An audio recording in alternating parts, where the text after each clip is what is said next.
Hey there, welcome back to Story Slices, where we slice through the best Reddit tales just for you. Let's dive right into the first story. The first one is the Tittle story, and it starts like this. I never thought I'd find myself in a situation where someone tried to sell my own land right out from under me. But that's exactly what happened when Karen, the president of our neighborhood homeowner association, decided she had the authority to put my secluded 5-acre property up for sale without my knowledge or consent. What followed was a maddening ordeal that tested my patience, drained my bank account, and nearly cost me the peaceful woodland retreat I'd worked so hard to acquire. In the end though, justice prevailed, but not before Karen's entitlement and delusions of grandeur wreaked havoc on my life. I suppose I should start at the beginning. My name is Mike, and I'm a 38-year-old software engineer. About 5 years ago, I decided to purchase some land outside the city where I could eventually build my dream home. After months of searching, I found the perfect spot, a beautiful, heavily wooded 5-acre lot bordering a state forest, about 30 minutes from downtown. The property was technically part of the Pine Grove Estates subdivision, but it was set far back from the other homes and felt wonderfully secluded. I fell in love with the land immediately. There was a small clearing that would be perfect for a house, but the rest was pristine forest, crisscrossed by hiking trails and a babbling creek. Best of all, the back of the property abutted thousands of acres of protected state land, ensuring my little slice of paradise would stay private and unspoiled. The purchase process went smoothly, and before I knew it, I was the proud owner of 5 acres of woodland bliss. I spent nearly every weekend there, camping out and dreaming of the home I'd one day build. For the time being though, I was content to keep it as a nature retreat. It wasn't until about 6 months after buying the land that I had my first run-in with Karen, the overbearing president of the Pine Grove Estates Homeowner Association. I was relaxing in my tent one Saturday morning when I heard the crunch of tires on gravel, followed by an impatient honking. Puzzled, I unzipped the tent and poked my head out to see a shiny black Lexus SUV idling at the end of my long driveway.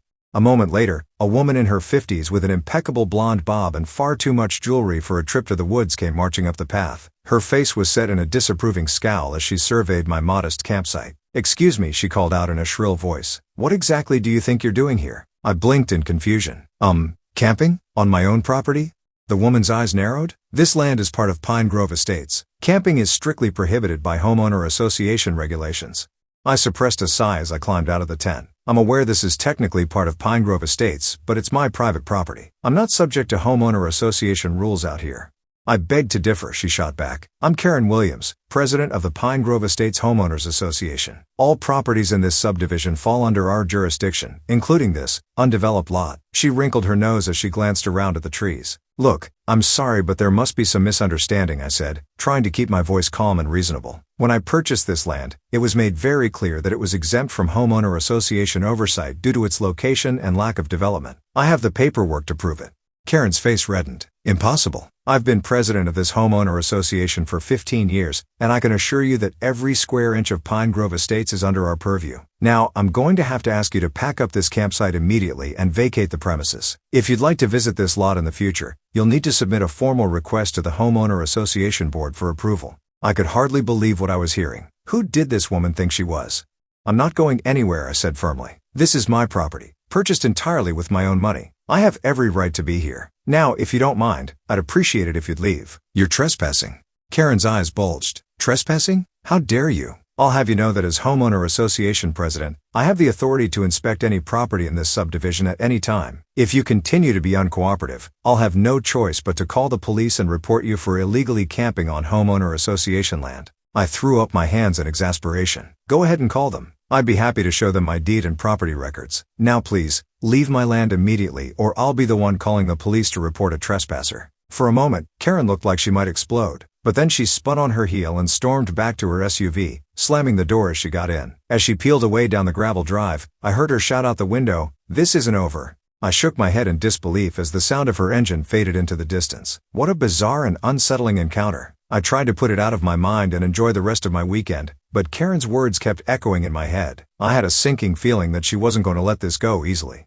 Over the next few months, my fears were confirmed, as Karen launched a sustained campaign of harassment and intimidation. At least once a week, I'd arrive at my property to find notices taped to trees warning me about homeowner association violations. She sent certified letters to my home address threatening fines and legal action if I didn't cease my unauthorized use of the land. I did my best to ignore her, secure in the knowledge that I was in the right, but it was intensely frustrating to have my peaceful retreat constantly invaded by her meddling. I spoke to a lawyer friend who assured me that Karen had no legal standing, but advised documenting all of her actions in case things escalated further. Things came to a head about 4 months after our initial confrontation. I pulled up to my property one Saturday morning to find Karen's SUV already parked at the end of the drive. As I got out of my truck, I could hear voices coming from the clearing where I usually camped. I quietly made my way down the path, and as I got closer I could make out what was being said. To my shock and outrage, it was clear that Karen was in the middle of showing my land to a couple, talking it up as if she was a real estate agent.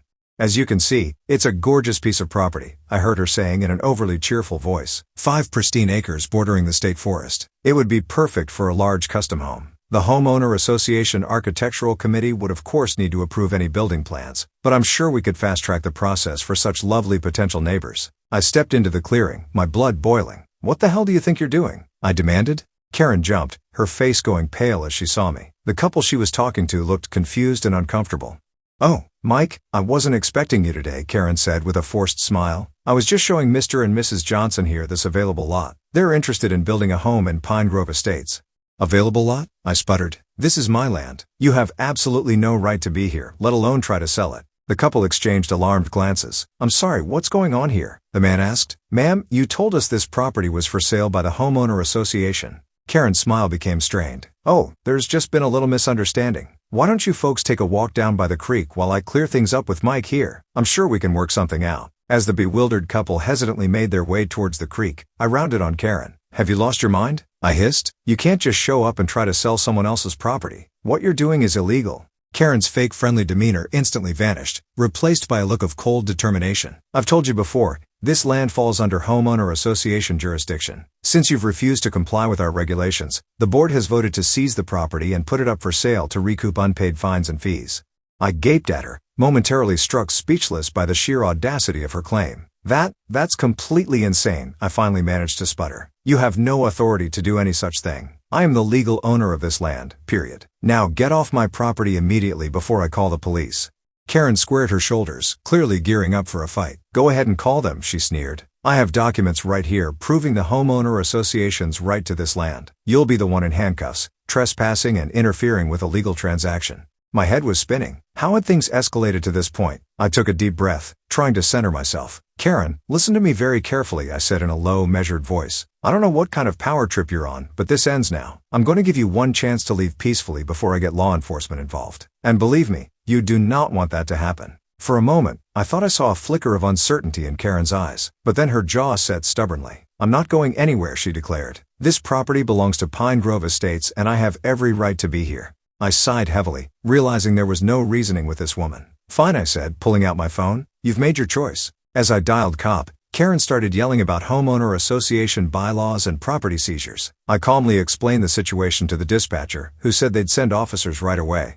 The next 20 minutes were tense as we waited for the police to arrive. The couple Karen had been showing around looked extremely uncomfortable, clearly realizing they'd stumbled into some kind of dispute. I assured them that I was the rightful owner of the property and apologized for the awkward situation. They practically fled back to their car, no doubt eager to put this whole bizarre encounter behind them. Finally, we heard sirens approaching. 2 police cruisers pulled up and a pair of officers got out. I recognized one of them as Deputy Thompson, who I'd met before while camping on my land. "Afternoon, folks," Deputy Thompson said as they approached. "We got a call about a trespasser and possible attempted fraud. What seems to be the problem here?" Before I could open my mouth, Karen launched into a rapid-fire explanation. "Officer, I'm Karen Williams, president of the Pine Grove Estates Homeowners Association. This man is in violation of multiple Homeowner Association regulations and has refused to vacate this property despite numerous warnings. The Homeowner Association Board has voted to seize the land to recoup unpaid fines. I'm simply here conducting official Homeowner Association business." Deputy Thompson's brow furrowed as he turned to me. "That true, Mike?"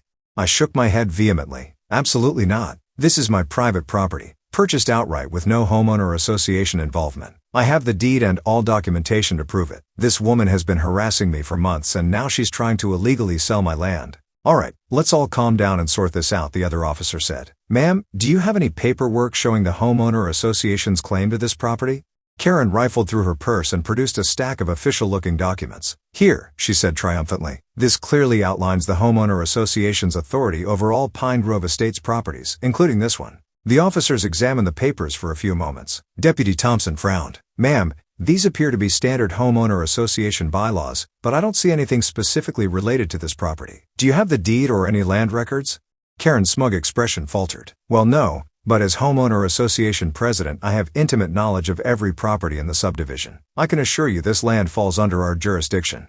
I see, Deputy Thompson said slowly. Mike, do you have your property records handy? You bet I do, I replied, hurrying to my truck to retrieve the folder I always kept there just in case. I handed it to the deputy, who carefully looked through each document. After a few minutes, he nodded and turned to Karen. Ma'am, I'm afraid there's been a misunderstanding. These records clearly show that Mr. Johnson is the sole legal owner of this property. Furthermore, there's specific language exempting it from homeowner association oversight due to its location and undeveloped status. Karen's face went pale, then quickly flushed red with anger. That's impossible. There must be some mistake.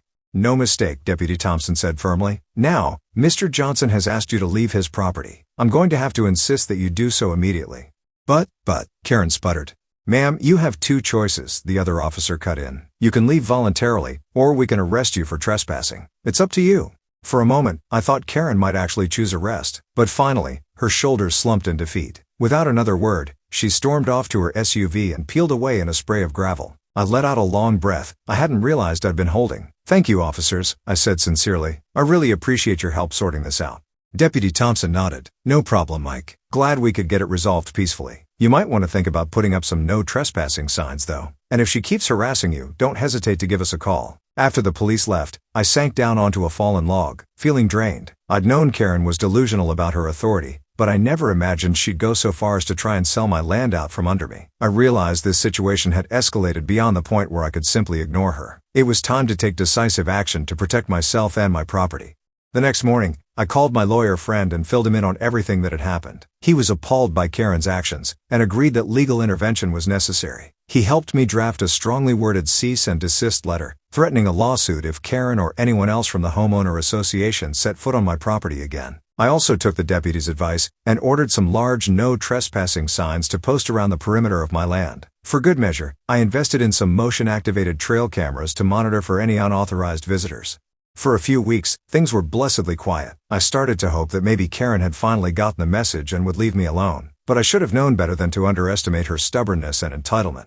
It was a Tuesday evening when I got the call that made my blood run cold. It was Mrs. Chen, a sweet elderly lady who lived in the house closest to my property. She'd always been friendly to me and disapproved of Karen's vendetta. Mike, dear, I thought you should know, she said, her voice full of concern. That awful Karen woman was out at your property again today with some men in suits. They were walking around measuring things and taking pictures. I heard her talking about construction plans and homeowner association approval. I'm worried she's up to no good. I thanked Mrs. Chen profusely for letting me know, my mind racing. What the hell was Karen playing at now? I immediately called my lawyer, who advised me to go check on the property right away and document anything suspicious. I hopped in my truck and sped out to the land, arriving just before sunset. At first glance, nothing seemed amiss. But as I walked the property, I noticed surveyor's stakes that definitely hadn't been there before, marking out what looked like a large house footprint in my clearing. My hands shook with anger as I snapped photos of the stakes with my phone. How dare she trespass again and make plans for my land? I was so focused on documenting the evidence that I almost missed the sound of a car coming up the drive. I ducked behind a large oak tree just as headlights swept across the clearing. To my shock, it was Karen's SUV. She got out, followed by a man in an expensive-looking suit. As you can see, Mr. Branson, it's the perfect spot for the clubhouse, I heard Karen saying as they walked into view. We'll have to clear some trees, of course, but the homeowner association board is fully on board with the plan. We're thinking an Olympic-sized pool, tennis courts, maybe even a small golf course eventually. It'll really put Pine Grove Estates on the map. The man, Mr. Branson, apparently, nodded approvingly. Certainly an ambitious project. And you're sure there won't be any issues with the current property owner? Karen waved a hand dismissively. Oh, that's all been taken care of. He's in violation of so many homeowner association regulations. We've got an airtight case to seize the land. Our lawyers assure me it's just a formality at this point. We can begin construction as soon as you're ready to move forward. I'd heard enough. My whole body shaking with rage, I stepped out from behind the tree. Is that so? I said loudly. Karen let out a startled shriek, whirling around to face me. Mike, what are you doing here? I think that's my line, I said coldly. This is my property, which you are once again trespassing on. And it sounds an awful lot like you're trying to defraud this man. Mr. Branson looked between us in confusion. Mrs. Williams, what's going on here? You assured me the homeowner association had full rights to this land. We do, Karen insisted, her voice shrill. This man is just a squatter who refuses to recognize the homeowner association's authority. Don't listen to anything he says. I turned to the man, trying to keep my voice calm. Sir, I don't know what she's told you, but I am the legal owner of this property. I have the deed and all documentation to prove it. This woman has been harassing me for months, and was recently escorted off my land by the police when she tried to sell it to someone else. Whatever she's proposing here is completely fraudulent. Mr. Branson's eyes widened in alarm. He backed away from Karen, holding up his hands. I think there's been a serious misunderstanding. Mrs. Williams, I'm afraid I'll have to withdraw my firm's interest in this project until ownership can be conclusively established. With that, he practically ran back to his car and sped away, leaving Karen sputtering in disbelief. I rounded on her, no longer bothering to hide my fury. What the hell is wrong with you? I demanded. How many times do I have to tell you that this is my land before it sinks into your thick skull? You were warned to stay away. Now you're looking at serious legal consequences. Karen's face contorted with rage. You infuriating man, she shrieked. How dare you ruin my plans? Don't you understand what an honor it would be to have your worthless scrub brush turned into a beautiful community center? The homeowner association would have handsomely compensated you for the land. But no, you have to be stubborn and selfish. I stared at her, momentarily struck dumb by the sheer insanity of her words. Compensated me? It's not for sale at any price. I love this land exactly as it is. Your precious homeowner association has no claim to it whatsoever. Now get off my property immediately before I call the police. Again? For a moment, I thought Karen might actually try to physically attack me, but then she seemed to deflate, the fight going out of her. Without another word, she stomped back to her SUV and drove away. I stood there for a long time after she left, my mind reeling. I'd known Karen was delusional, but this was a whole new level of crazy. She'd been moments away from swindling some poor developer out of who knows how much money for land she had no right to sell. I shuddered to think what might have happened if I hadn't shown up when I did. The next morning, I called my lawyer and told him everything that had transpired. He was horrified, and agreed it was time to take serious legal action. We spent the next few weeks gathering evidence and building an ironclad case against Karen and the homeowner association. It turned out that Karen's delusions of grandeur extended far beyond just my property. We uncovered a pattern of her abusing her position as homeowner association president, levying arbitrary fines, harassing residents, and even attempting to seize other properties on flimsy pretexts. Many of my neighbors were eager to join the lawsuit once they realized they weren't alone in being victimized by her. When we finally filed the suit, it sent shockwaves through Pine Grove Estates. Karen was immediately removed from her position pending an investigation. As more and more of her misdeeds came to light, many of her former supporters turned against her. The case dragged on for months, but in the end, justice prevailed. The judge ruled firmly in our favor, imposing hefty fines on the homeowner association and ordering them to restructure their entire board. Karen herself was found personally liable for her actions and was slapped with an enormous judgment that would take her years to pay off. My little slice of paradise was finally, unequivocally mine. In the aftermath of the lawsuit, life in Pine Grove Estates changed dramatically. With Karen's reign of terror over, a new homeowner association board was elected that took a much more reasonable approach to governing the community. They even officially codified my property's exempt status to prevent any future misunderstandings. As for me, I finally felt free to fully enjoy my land without constantly looking over my shoulder. I've started drawing up plans for my dream home, though I'm in no rush to build. For now, I'm content to keep it as my private nature retreat, a sanctuary from the stresses of everyday life. Sometimes when I'm relaxing by the creek or hiking through my woods, I think about Karen and almost feel a twinge of pity. Her need for control and status ultimately cost her everything. But then I remember all the misery she put me and my neighbors through, and any sympathy quickly evaporates. The whole ordeal taught me some valuable lessons about standing up for my rights and not letting bullies push me around, even when they hide behind the facade of authority. It also showed me the importance of community, and how much can be accomplished when people band together against injustice.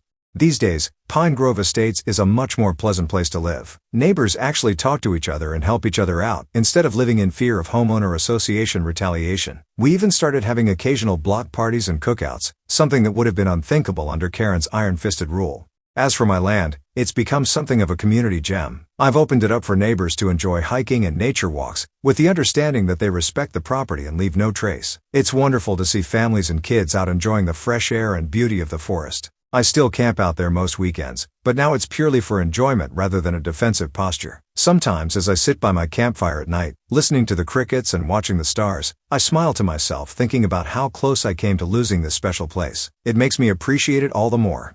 The lawsuit may have been costly and stressful, but in the end it was worth every penny and sleepless night to secure my little piece of paradise. I think about the future home I'll build here someday, the memories I'll make, the peaceful retirement I'll enjoy surrounded by nature, and I know that I'll never take it for granted.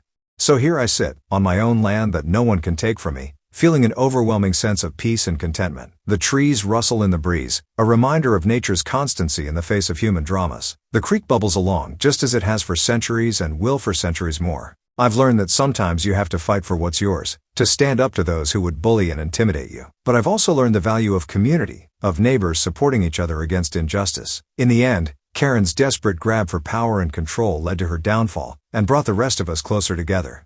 There's a certain poetic justice in that, I think. Her actions, intended to inflate her own importance, instead revealed the strength and resilience of our community. We emerged stronger, more unified, and with a renewed appreciation for the simple joys of nature and neighborliness. As the sun sets on another beautiful day in my woodland sanctuary, I feel nothing but gratitude. For this land, for the neighbors who stood with me, for the legal system that protected my rights. But most of all, I'm grateful for the peace of mind that comes with knowing this little slice of heaven is mine, now and always.